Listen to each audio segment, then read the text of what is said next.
Today CRISPR news is about the Chinese scientist who edited the first gene editing babies. On Monday, Chinese state-run news agency reported that He Jiankui, the researcher responsible for creating the world's first gene editing babies, has been sentenced to 3 years in prison on the charge of illegal practicing medicine. Given that Chinese condemned her research almost immediately after they announced the birth of the twins babies, it is not particularly surprising to hear that the researcher is being punished for the controversial experiment. But including in Zion's latest report was bit of the news we thought might never hear. A third gene editing babies was officially being born. Back in November 2018, when he first announced the existence of the gene editing twins, he also let slip that another woman was pregnant with an additional edited embryo.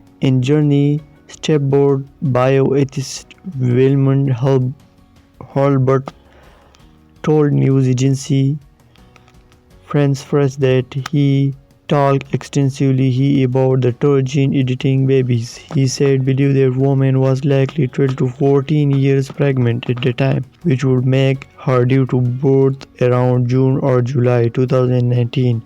July came and went without any news about the third gene editing babies through, but now Chinese was quietly confirmed at birth, with Ziner report that he was sentenced to his experiments in the third genetically edited babies were born.